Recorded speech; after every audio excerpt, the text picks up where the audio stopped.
Okay, welcome back to the channel. It's been a week and a half now since the Arc of Attrition, so I thought it was time I gave my race debrief. So my thoughts on how I think the race went, and yeah, the how it ended. So if you're new to the channel or if you're new to running, the Arc of Attrition is one of the biggest ultra running calendar events in the UK for the year.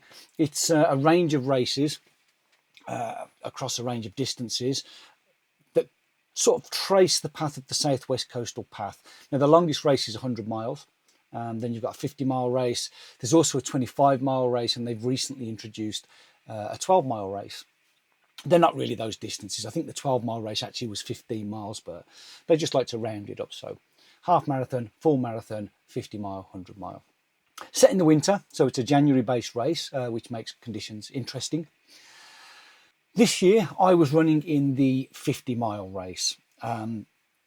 It's a beautiful part of the country. I love running in on the trails. I'm not a big fan of road, although I do road running as well. I've been working since the 25 last year to make sure I was fit and ready for this. And as the race approached, I was certainly beginning to feel pretty good. You know, I'd already done a 48-mile race under better circumstances. So I was looking forward to getting into the 50, getting the Arc done. Okay, so the organisation itself.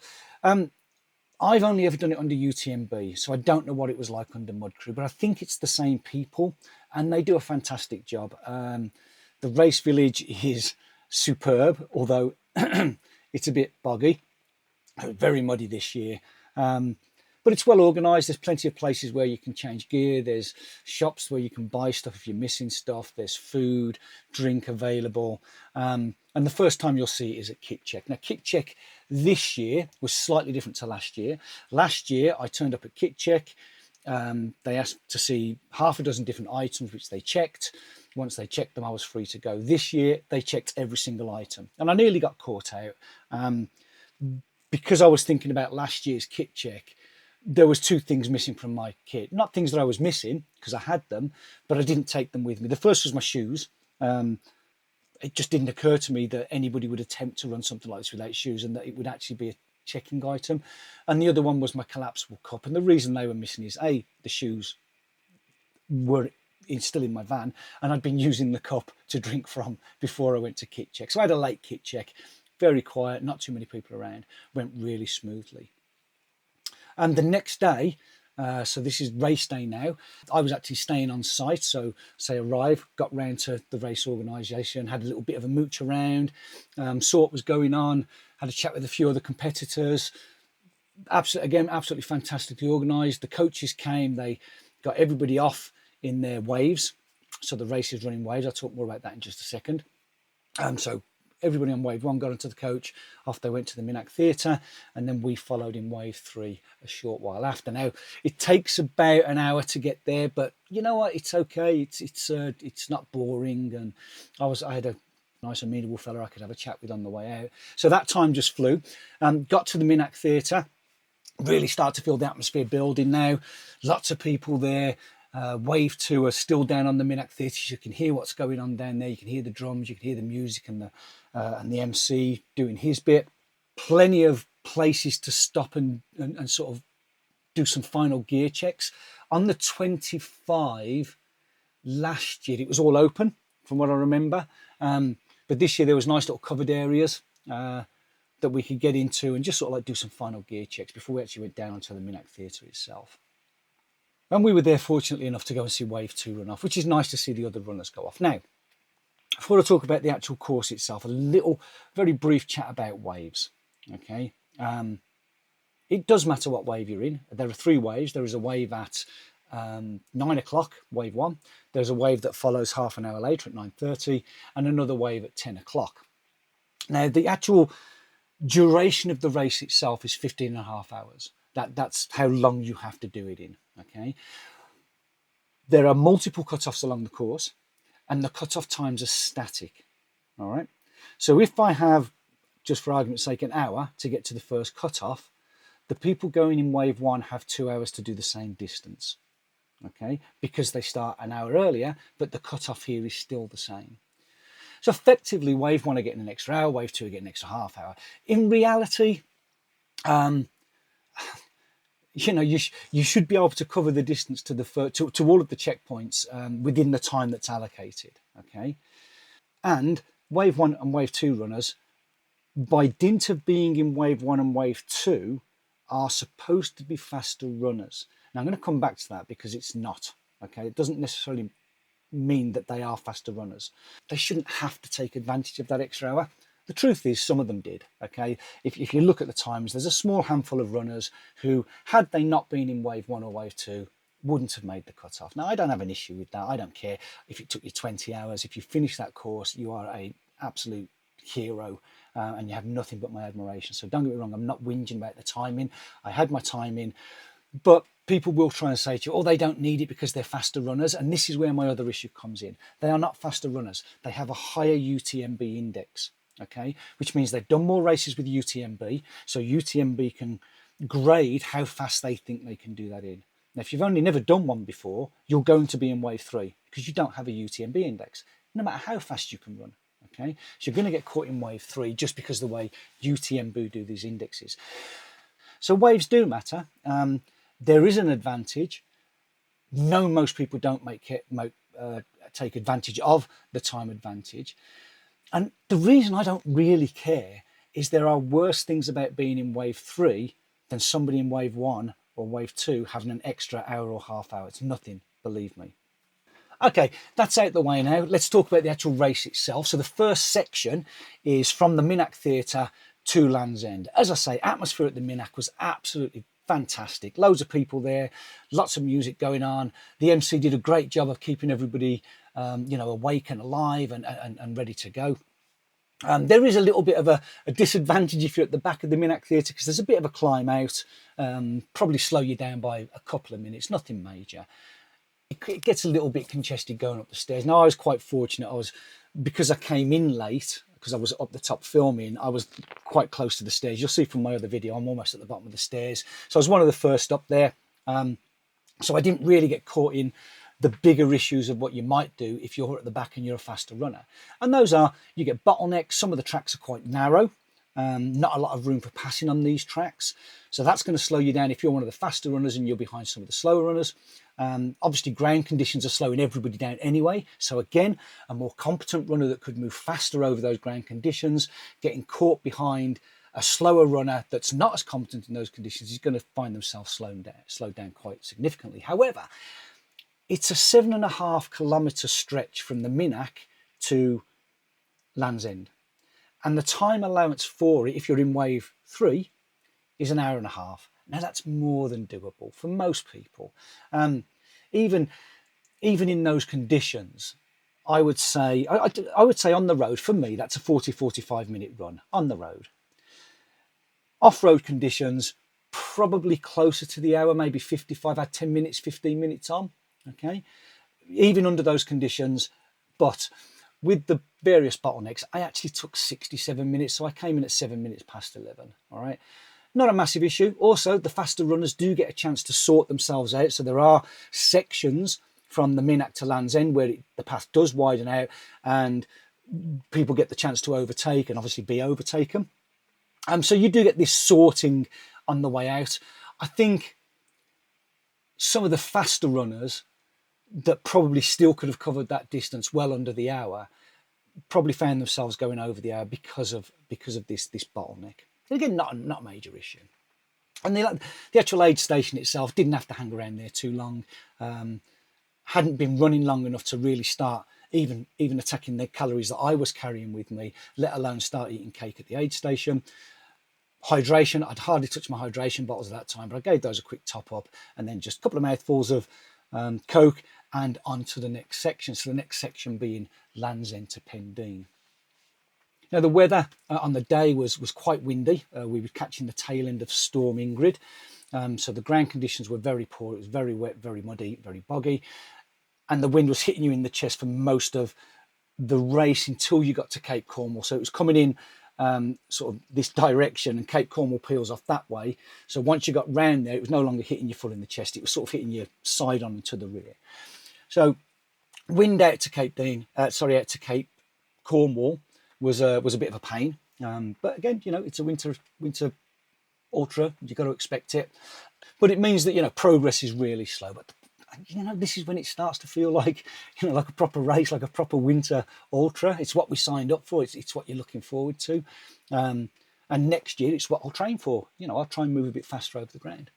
Ground conditions were getting worse. The mud sections were getting extended. If you imagine a puddle and then mud after that, once the first 100 people have gone through and they've carried water into that mud gets muddier and it gets longer and more extended. So the more people that go through that puddle, the worse the conditions after that puddle become. And then you've got probably more than 1,000 people, if you include the 100-mile runners, churning up the ground ahead of you if you're in wave 3. So that's another sort of disadvantage. To my mind, that's more of a disadvantage than the hour that the others get as an advantage, because it's not really, but that's just the conditions of the race. I'd rather fight my way through that mud than apply for a position next year to be told, no, there's not enough positions because the ground's getting too churned up. So again, yes, it is a disadvantage. Ground conditions are a disadvantage when you're in wave 3, but expect it. And Pendeen aid station, very well stocked. Again, an enclosed area.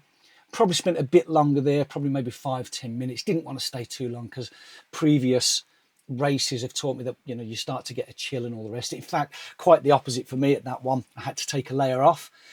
Coming into Pendeen, because conditions were worse, you're working harder, I started to overheat to the point where pretty much what I was wearing was all opened. But I also knew that I couldn't afford to stop on the trail rather, and strip everything off.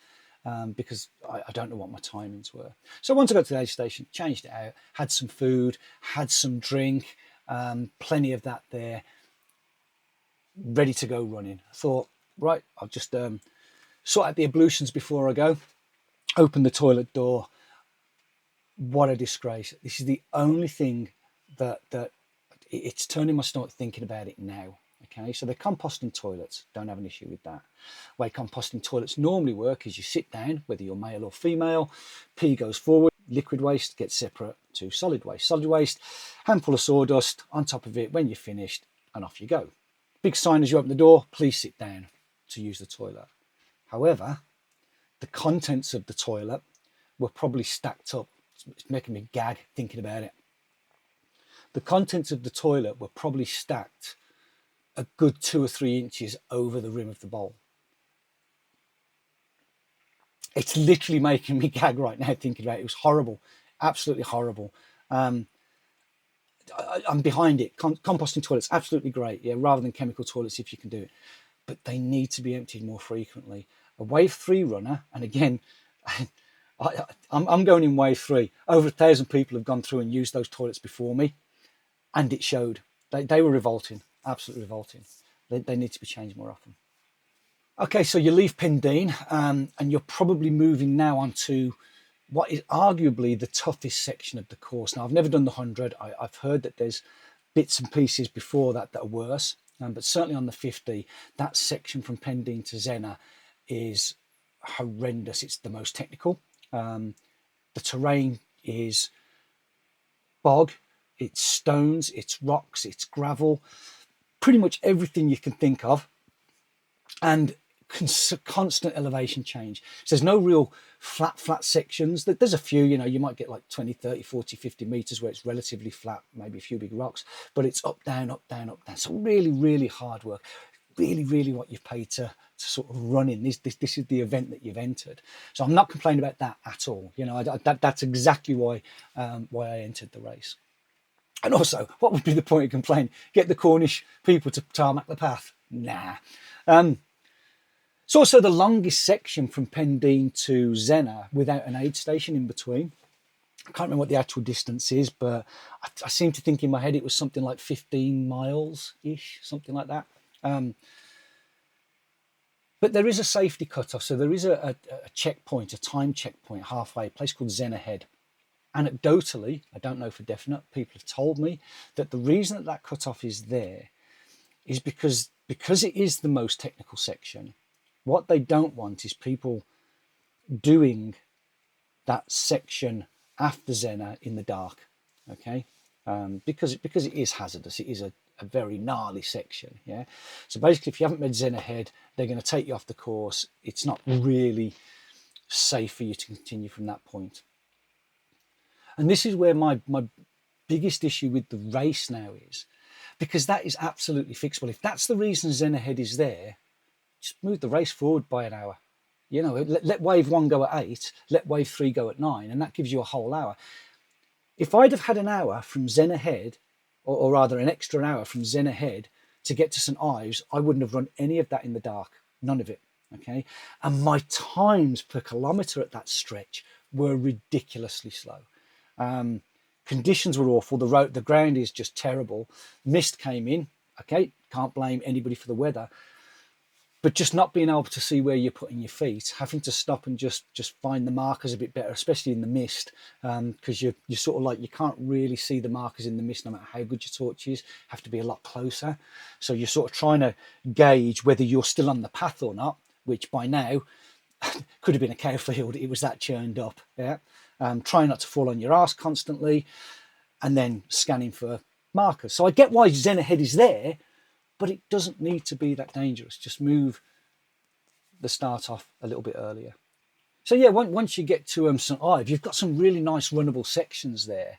Lots of road, very little elevation gain. I think from St Ives to Lelantis, only about 60 meters elevation gain, and most of that is one hill just after you've left St Ives. After that, you've got this gradual downhill, a few little undulations, but it's a nice run out. There are some muddy sections. And I stuffed myself up on one of the muddy sections. I'll explain in a second. But here's the actual timings for me at that point, where I hit St Ives at 7 o'clock. St Ives to Lelantis is about a little over 4 miles, and the cutoff was 7:45. So statistically, I could have done it. I can definitely do that time in that distance in that time, even with, you know, nearly 30 miles or 25 miles already in my legs. So yeah, very, very doable if you can run it. There were, like I say, some muddy sections, and I was pushing hard to get to Leland. I really wanted to make that cut off. But as I mentioned, my own bad min caught me out. Around about 1.5 miles from Leland, my head torch went. Didn't break, just a battery issue. But I was on a short sort of downhill muddy section, one that had been causing me issues and slowing me right down anyway. So I couldn't carry on walking in the dark in that. I was really risking injury. So it was stop, try and find my battery or my other torch using the light from my phone, which isn't great when you've only got 2 hands, you're holding it in your mouth, it doesn't matter. That time that it took me to do that, when the lights came back on, it was now 7:36. So I'd eaten into too much of the buffer at that point. There's no way I was going to do approximately 1.5 miles in 9 minutes. I'm not that fast, even on good surfaces, I'm not that fast.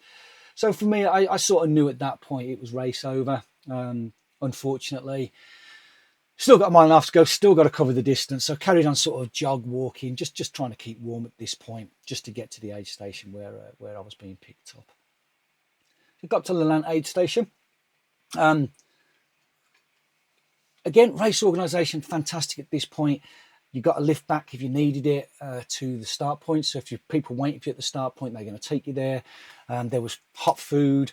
There was, plenty of drink, and the atmosphere was great there. To be honest, considering by that time it was, I probably actually got in there about 8 o'clock in the end. I think it was. They took my tracker off me at 10 past, and I'd been mooching around there for about 10 minutes. So I got in around about 8 o'clock. And the atmosphere was great, considering it was full of people that had all DNF'd. The atmosphere was absolutely fantastic. The angels were keeping everybody's spirit buoyed up, making sure you had plenty to eat, plenty to drink, and making sure you had a lift. So again, no criticism there whatsoever. It was a fantastic experience. The only downside for me really is that I really felt I could have carried on, particularly after a bowl of chili. I still felt strong. And even knowing what was coming, because I know what the rest of the course is like. I know there's the big hill up from Godrivi. You've got a massive road climb, I think, out of out of Portreath. You've got the bitches along the route. I know all of that's there, and none of it was phasing me. I was thinking, yeah, I can do this. But, you know, you've timed out, end of. Now, looking back, obviously it's been a week and a half. Initially, when I first saw the rolling wave starts, I was like, oh, that's not fair. They're getting an extra hour. It doesn't take much for you to realise that, do you know what? Most of them aren't going to need it anyway. They should be creaming through there. And even the ones that didn't, do you know what? It could have been injury. Somebody could have creamed through to the last aid station, twisted an ankle, and had to hobble from there on. And I would be gutted if they was DNF'd at the finish line because of that. So, like I say, no complaints from me on that one whatsoever. There are structural elements though, that are baked into the course. The first one is this wave allocation. The way waves are allocated. Now, I get that they need to have something to work out where you go from, but we are surrounded by technology all the time, okay? Would it be that difficult to have courses, graded courses around the country where people can run at any time of the year and submit it to UTMB as part of their race application to say, this is what I'm capable of, okay? So as an example, I did... I've got a course over here where the distance and elevation matches the distance and elevation from the Minack out to Pendeen, okay? And I can do that in around about 3 hours 15. UTMB give you nearly 5 and a bit hours to do it, okay? So would it not be great if I could say, right, here's part of my submission, here's to show you I can move faster over this terrain. I don't need to be sitting in wave 3. You know, I can get out earlier. But I guess at the end of the day, if you have to be in a UTMB race to get a UTMB index, you have to pay UTMB to do it. Why would they try and make life a little bit fairer and a little bit easier? Ground conditions, again, as I said earlier, not a lot we can do about those. I can't think of anything that would help help a wave 3 person overcome the ground conditions other than practice harder, use poles, learn to be more stable. But the biggest one, and certainly from my perspective as the way I DNF'd, was that lack of daylight time heading into St Ives. That's the bit that the only bit that really grinds on me, because I know I could have done it. I know I was feeling fit and healthy and strong and fast, but I got caught in the dark, you know. Also, things like DNFs, partial courses. Now, I mentioned earlier that I was 27th fastest out to Lelant, even though I DNF'd, okay? Why can't that be taken into consideration? Because DNFs aren't, okay? Partial sections of the course that you complete aren't taken into consideration, only your finish time is.